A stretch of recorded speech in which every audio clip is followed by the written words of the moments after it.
Satu malam bersama gadis. Bab 096. Hei Om, kau jangan memarahi orang sakit. Apa kau tidak takut terkena buah kurma? Ucap Yura, yang tidak suka melihat cara bicara Raihan pada Damian. Entah kenapa, Raihan yang kesal pada Damian tapi Yura yang tersinggung karena ucapannya. Kau bilang apa, Om? Astaga, kau bocah dari mana? Berani sekali kau bicara seperti itu padaku. Usiaku tak jauh beda dengannya. Bisa-bisanya kau memanggilku Om. Seru Raihan tidak suka dan merasa tersinggung oleh ucapan Yura. Ia tidak setua itu, Raihan masih muda dan tampan. Yura memundurkan tubuhnya sedikit, dan bersembunyi di balik Damian yang sakit. Ia takut jika Raihan akan menelannya. Jadi, ia jadikan Damian sebagai tameng yang akan melindunginya. Tunggu dulu, Damian kan sakit. Bagaimana bisa ia melindunginya? Hua, kini nyali Yura semakin menciut dan hanya tinggal sebesar biji buah pepaya. Melihat tubuh Raihan yang tinggi tegap, sungguh membuat gadis itu menjadi takut dijadikan santapan anak King Kong macam Raihan. Kecilkan suaramu, dan jangan berani memarahi anak kecil. Ucap Damian, ia tahu jika saat ini Yura tengah takut pada Raihan. 34. Sudah tahu tubuhmu sebesar anak King Kong, tapi malah mengajak anak kecil berdebat. Ucap Aira mendelik sebal pada bosnya itu. Aku membelamu, Pororo. Kenapa kau jadi kesal padaku? Jawab Raihan. Sudahlah, lebih baik kita pulang. Ajak Aira, lalu kini tatapannya mengarah pada pria yang pernah menjadi suaminya. Aku senang kau baik-baik saja. Maaf jika kedatangan kami mengganggumu. Ucap Aira, lalu menarik tangan Raihan dan mengajaknya keluar dari ruangan Damian. Hatinya terasa sesak, apalagi melihat Yura yang berada di sana. Apalagi cara Damian membelanya, membuat hati Aira semakin terluka.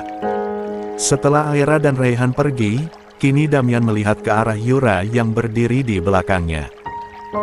Damian tersenyum dan melihat ke arah gadis itu. Yura pasti mengira jika aku adalah pria hebat yang bisa melindunginya, walaupun aku sedang sakit. Damian mencoba untuk menahan senyumnya, dan merasa jika ia telah melindungi Yura dari seramnya Raihan. 35.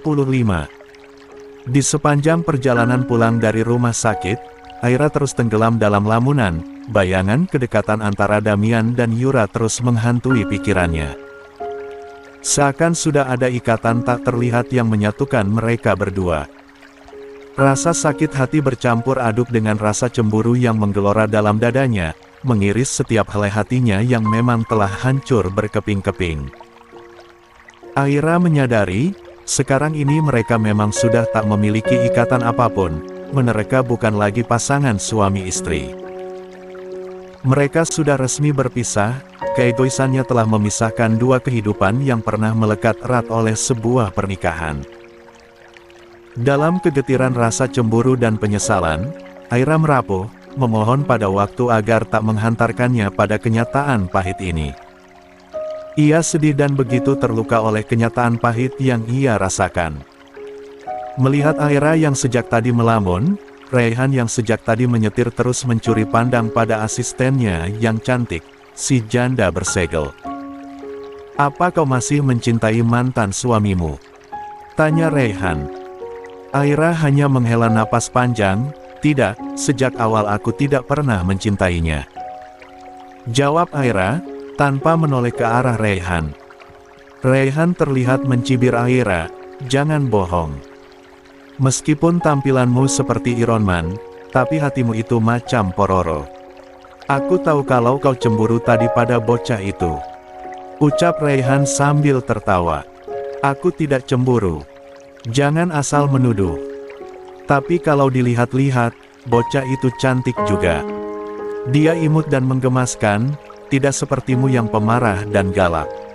Goda Raihan sambil tergelak. Aira terlihat mendelik sabal pada Raihan, aku tahu, dia memang cantik. Dia juga baik, tidak sepertiku yang egois dan manja. Ucap Aira sambil mengusap air matanya yang tiba-tiba saja menetes, membasahi pipinya.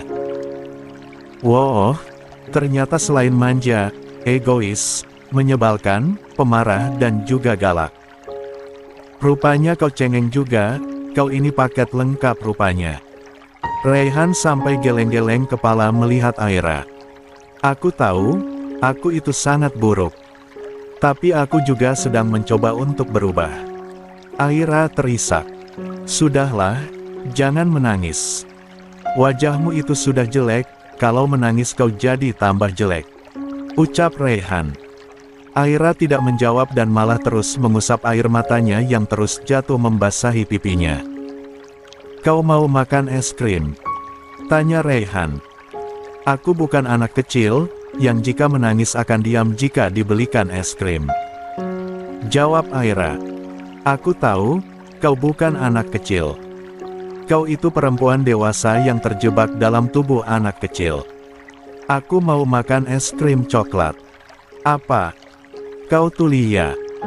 Astaga, untung aku baik hati, jadi aku bisa memaafkan ucapanmu itu. 36. Aira tidak menjawab lagi karena ia tidak mau berdebat dengan Raihan. Otak dan hatinya terlalu lelah mendengarnya. Akhirnya mereka pun pergi menuju sebuah kedai es krim yang cukup terkenal di tempat itu. Dulu, Aira selalu pergi ke tempat ini jika suasana hatinya sedang kacau. Jadi, ia sengaja mengajak Raihan untuk makan es krim di kedai langganannya itu. Kau pandai sekali mencari tempat, ini kan tempat mahal. Raihan berjalan di samping Aira sambil memasukkan kedua tangannya di saku celana panjangnya. Kau kan bos, tidak masalah bukan jika kita makan di sini? Jawab Aira. Sama sekali bukan masalah, uangku banyak. Aku sanggup membayarnya, dan aku juga tinggal memotong gajimu saja nanti. Cetus Raihan. Apa? Jangan berteriak. Aku tidak bercanda tadi. Oh ya ampun, sebenarnya Raihan ini baik atau tidak, Aira pun tidak mengerti. Ia hanya bisa mengusap dadanya, karena sungguh ia belum paham sepenuhnya dengan sifat dan kepribadian Raihan. Akan tetapi, jika dibandingkan dengan Valdi, tentu, Raihan jauh lebih baik dan juga manusiawi. Ia tidak pernah bersikap kejam pada Aira. Raihan hanya cerewet saja, tapi jika Valdi mulai menyulitkannya di kantor, maka secara tidak langsung, Raihan akan selalu menolongnya. Aira mulai memesan es krim coklat yang ia inginkan, tapi saat sedang memesan es krimnya, secara tidak sengaja, Aira melihat Stefano dan Aura yang sedang makan es krim bersama di sana. Ya Tuhan, sepertinya takdir memang sedang ingin mengorek luka hatinya. Tadi, ia bertemu dengan mantan suaminya juga Yura yang berada di sana. Dan sekarang, ia harus melihat Stefano yang sedang bermesraan di kedai es krim bersama dengan Aura. Hati yang mulai dingin, kini mulai panas kembali. Bagaimanapun juga, Aira masih merasa sakit jika melihat mereka berdua. Tapi ia juga merasa cemburu pada Damian dan Yura. Apa yang terjadi pada hatinya, tidak mungkin ia mencintai dua pria sekaligus. Astaga, jangan sampai seperti itu. Aira ingin berubah, ia tidak ingin menjadi seorang yang serakah. Untuk itu, ia pun menundukkan kepalanya dan berjalan sambil membawa es krim pesanannya tanpa melihat ke arah Stefano dan Aura. Aira, panggil Aura, rupanya sepupunya itu melihat keberadaan Aira dan menyapanya. Kau sedang apa di sini? Tanya Aura, menghampiri Aira sambil tersenyum senang. Jujur saja, ia begitu senang bisa melihat Aira lagi setelah sekian lama mereka tidak bertemu. Kami ingin makan es krim di sini. Jawab Raihan mendekati mereka berdua. Pandangan Raihan kini tertuju pada Aura. Ia menghela napas panjang, karena wanita yang ada di hadapannya ini adalah adik biologisnya. "Apa kita bisa makan bersama?" tanya Raihan pada Aura. Sebenarnya ia ingin mengenal lebih dekat adiknya ini. Ya, walaupun Aura adalah anak dari selingkuhan papanya, tapi bagaimanapun juga baik Aura maupun Kejora tidak bersalah. Mereka hanyalah korban dari keserakahan Valdi, papanya. "Tentu," jawab Aura agak canggung, tapi ia tidak bisa menolaknya karena ia juga ingin bicara dengan Aira dan berharap bisa memperbaiki hubungan mereka. Aura pun mengajak mereka untuk makan es krim bersama dengan Stefano. Stefano pun langsung melihat ke arah 37. Aira yang sejak tadi terus menundukkan kepalanya. Stefano jadi ingat dengan kejadian beberapa waktu lalu, di mana ia telah salah paham pada Aira. "Aira, aku minta maaf atas kejadian waktu itu," ucap Stefano. Aira segera mengangkat kepalanya, tak percaya melihat pria yang dulu pernah menjadi segalanya baginya. Masih ada benih-benih rasa yang belum pupus, namun hatinya tahu bahwa harapan dan impian untuk bersama Stefano kembali hanyalah angan-angan yang tak mungkin terjadi. Mengapa Stefano muncul lagi sekarang? Padahal aku sudah melupakannya, batin Aira. Kini, di persimpangan kehidupannya, ia ingin menciptakan jalan baru yang lebih menjanjikan, jauh dari kenangan dan kesalahan yang pernah tercipta saat ia mengejar Stefano. Dalam kesendirian, Aira berusaha menguatkan tekadnya untuk menjalani kehidupan yang baru ini, demi mencapai kebahagiaan yang selama ini ia idamkan.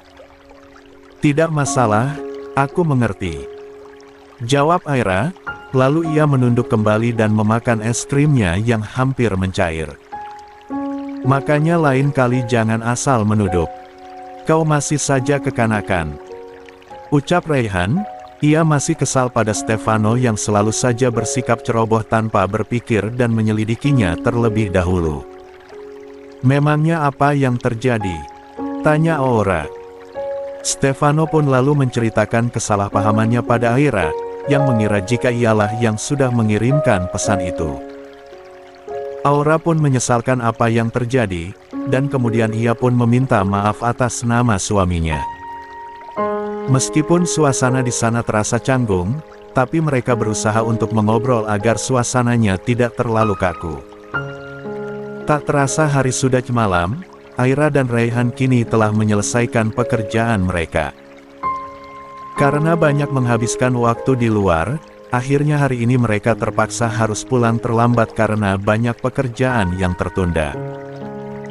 Raihan pun mengantar Aira pulang ke rumahnya, karena sebagai bos yang bertanggung jawab ia harus memastikan jika asistennya pulang dengan selamat.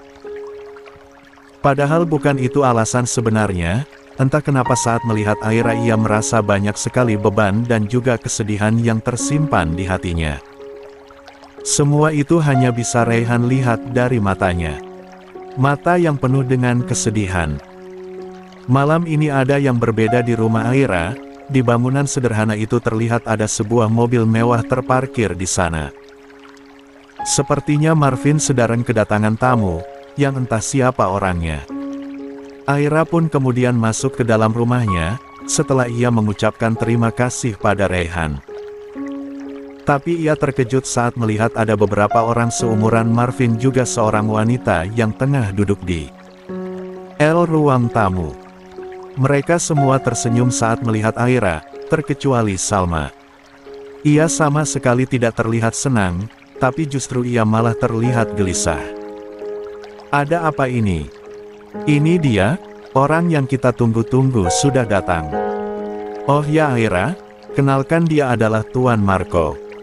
Dia akan menjadi calon suamimu," ucap Marvin tersenyum bahagia pada putri kesayangannya. "Apa?"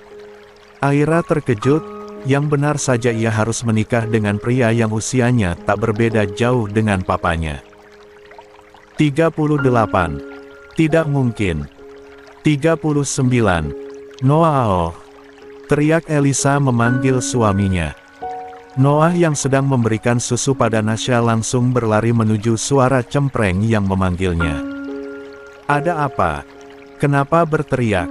Apa uang belanjamu habis?" tanya Noah. "Uang belanjaku masih banyak, karena suamiku tidak pernah membiarkan ATM-ku kesepian," jawab Elisa. "Suamimu itu kan aku," ucap Noah. Lalu ia duduk dan membaringkan tubuh Nasya yang baru saja selesai minum susu. "Aku tahu, tapi kenapa ada noda lipstik di pakaianmu? Lihat ini.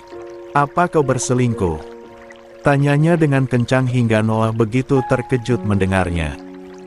Bukan hanya mendengar suara Elisa tapi ia juga terkejut saat melihat ada noda lipstik di kemeja putihnya. Noah pun mengambil kemejanya dan melihatnya dengan teliti. Bisa saja jika itu bukan noda lipstik. Bisa saja itu noda saus yang tidak sengaja menempel di bajunya. Tapi siapa yang menempelkan noda saus di bajunya, bisa-bisanya ia membuat Noah berada dalam masalah. "Itu noda lipstik kan? Itu bentuknya seperti bibir," ucap Elisa. Ia sangat yakin jika noda yang menempel itu adalah sebuah noda lipstik perempuan. Apalagi warnanya merah menyala, dan Elisa sama sekali tidak pernah menggunakan lipstik berwarna seperti itu. "Iya, tapi lipstik siapa ya?" tanya Noah. "Mana aku tahu, kau kan yang memakai kemeja itu. Dan kenapa pemilik bibir tebal itu menempelkan lipstiknya di bajumu? Apa ia ingin membuatku cemburu? Ataukah orang itu memang sengaja ingin membuat rumah tangga kita terpecah belah?" seru Elisa. "Entahlah, aku tidak tahu. Yang jelas aku tidak berselingkuh, kau dan Nasya adalah kebahagiaanku. Jadi, untuk apa aku mencari kebahagiaan lain dari wanita selain dirimu, sayang?" ucap Noah mendekati Elisa dan hendak memeluknya. Tapi Elisa malah langsung memundurkan tubuhnya, dan menolak pelukan Noah. "Sebelum aku memastikan siapa pemilik bibir tebal itu, aku tidak mau dipeluk olehmu," Elisa berkata sambil memalingkan wajahnya. Saat ini dadanya tengah bergemuruh, merasa kesal dan marah pada Noah. Ia membayangkan suaminya melakukan hal yang tidak-tidak dengan wanita lain. "Percayalah padaku, Elisa. Aku tidak mungkin berselingkuh, pasti ada orang iseng yang melakukannya dan ingin membuat rumah tangga kita yang harmonis menjadi hancur berantakan," tutur Noah. "Iya, tapi siapa?" tanya Elisa.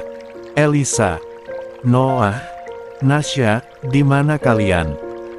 Terdengar panggilan dari suara Adrian memanggil nama Anmak, dan menantunya juga tak ketinggalan cucu kesayangannya.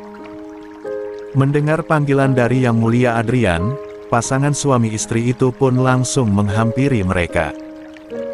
Tak lupa mereka juga membawa Nasya yang sedang asik mengoceh sendirian.